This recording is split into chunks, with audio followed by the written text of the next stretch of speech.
Today was the day Spyro fans have been looking forward to, as Activision finally announced that the Spyro Trilogy is being remastered and will release this year, although they left one console out in the dust, and that's pretty weird. And for the other little news story I want to talk about is Below finally reemerging after what seems like years, with the promise of the game releasing this year. What is going on, guys? Randall Thor 19, the man with the million, back again with another video. And if you missed it earlier, I posted a video about the rumored leak or what have you about Microsoft and Xbox's third-party marketing deals. So check it out when you got the time. It might be true, it might not, but you know, I love my rumors and all that stuff. But here's something that isn't a rumor, even though it has been for some time, and that is Spyro. So after a lot of hype these last couple days on Twitter, Activision was sending people eggs and saying it was hatching pretty soon, and everybody knew it was going to be Spyro. They officially announced Spyro Reignited Trilogy, which introduces players to a fully remastered game collection of the 3 original Spyro games that started the whole thing off, which is Spyro the Dragon, Spyro 2 Ripto's Rage, and Spyro Year of the Dragon. The Spyro Reignited Trilogy features the fun and nostalgic gameplay that fans remember, with more than 100 levels, enhanced reward sequences, Spyro's gang of zany dragons, and other goofballs. The trilogy also includes improved environments, updated controls, brand new lighting, and recreated cinematics for added flavor and a one-of-a-kind adventure. Each level in Spyro Reignited Trilogy is mapped faithfully from the originals. I watched the reveal trailer, and it looks good. It looks like a modern, modern-gen game. And it's no surprise that they were doing this after the success that they had with the Crash Insane Trilogy, but it is interesting the business practices that follow both of these games. As we know, Crash was a timed exclusive. We know that now, but back then it wasn't too sure. Last year we didn't really know, but now we know that Sony had the 1-year timed exclusivity for Crash, and it became the best-selling remaster on the PS4, sold gangbusters. And eventually, earlier this year, it was revealed that Crash will be making its way to Xbox One, PC, and a Nintendo Switch, and that made a lot of PlayStation fans upset. You know, not the level-headed PlayStation fans, but the more zealot PlayStation fans. And the rumors were surrounding Spyro that the same deal would be in place, that it would be PlayStation exclusive for a year, and then eventually come to Xbox One, PC, and the Switch a year later. But they were wrong, because Spyro was announced for PS4 and Xbox One, and it will be launching on September 21st. So September just got even more jam-packed. Not only do you have Spider-Man launching on the 7th, not only do you have Shadow of the Tomb Raider launching on the 14th, but now you have the Spyro Reignited Trilogy launching on the 21st, and who knows what other games that we'll find out about E3 launching in that time period. So it's a little bit, it's getting a little crowded at the end of the year here. But what's interesting is the console you didn't hear me mention, and that is the Nintendo Switch. There was no mention of the Switch at all in the reveal trailer. There was a listing on Nintendo's, I think, website that listed the game for $40, but was quickly taken down. It's possible, although maybe unlikely, that Nintendo was saving this announcement for an upcoming Nintendo Direct, but who knows about that. But it is definitely interesting seeing the business practice change from one title to the other. Now, I don't think Spyro is as big as Crash, so maybe that's why Sony was willing to make the deal for Crash and not for Spyro, or maybe it wasn't worth the money to Sony. Who knows the business behind it, but at least for this game, Spyro can be enjoyed from people on PlayStation and Xbox, and maybe Switch down the road, because that's what the rumors had all said. Now, am I going to play this one? If it had launched at a different time, probably, because I actually enjoy the Spyro games. I played them back in the day.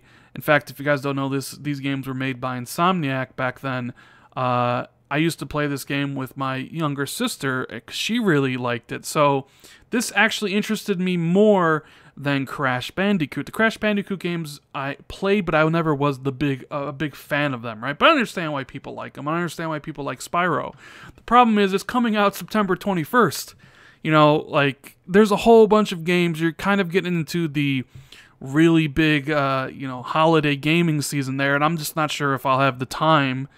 It's not for the lack of want, because I would play these games. It's more like I don't know if I'll have the time to play those games, and if it came to Spyro, playing the Spyro trilogy, or, playing something new, I'll always go with kind of playing something new rather than playing a remaster. That's why Crash I'll probably end up playing, because Crash comes out during the summer. It comes out in July. Nothing will be out in July, which gives me ample time to actually play through those games and see if it, like, my memory is all, what I think it is, because since I played it, I wonder if I remember most of it.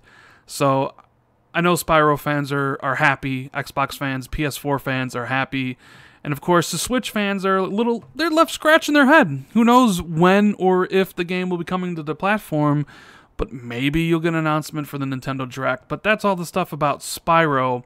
The other game I wanted to talk about that we haven't heard from in a while is Below from Capy Games. Now you may remember this game as a title that was announced back all the way in 2013 at Microsoft's original Xbox reveal event. That's right, all the way back during that horrible reveal event, Below was one of the games that was talked about and shown off. And it's been shown off at E3 2014, E3 2015. I played it at E3 2016, and then they went dark. They didn't want to talk about it at last year, and they said the next time that they would mention the game was when they were certain it would come out. They even stopped working on the game for a while to finish other games, but apparently it's ready. They're promising that it's coming out this year. There's people playing it at PAX, and Eurogamer had this write-up about it from someone who played it, and it said it's looking like that it'll be worth the wait. Now, my own impressions of the game when I played it back in 2016 aren't that favorable. I mean, I like the visual style they're going for. It's kind of a miniature version of a Dark Souls game. Nothing is really explained to you. It's kind of all just like pick up and learn, and you die a lot in this game, but it's all about the repetition and remembering what you need to do and where you need to go and getting better at the combat. The game does look really good. Like, I really enjoy the visual art style and what they're trying to go for, like this big exploration, these big caverns in a mountain, and the sense of scale that you get when you're watching the character move across the screen. But when I played it at E3 2016, I wasn't impressed at all. But then again, I wasn't impressed with Cuphead either. So I had both played Cuphead and Below. Cuphead, I had played one of the side-scrolling levels, and I was like, this isn't very good. And the side-scrolling levels definitely weren't the best parts of Cuphead. They were arguably the worst part. But the boss fights were what made Cuphead awesome.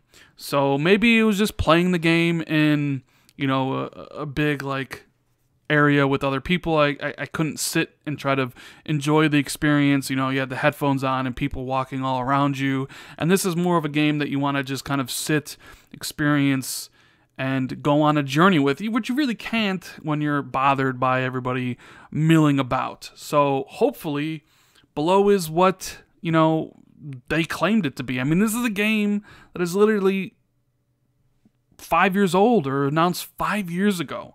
I mean, people make jokes about Crackdown and Sea of Thieves and Death Stranding and all that stuff, but this is a game that was revealed before this generation even started.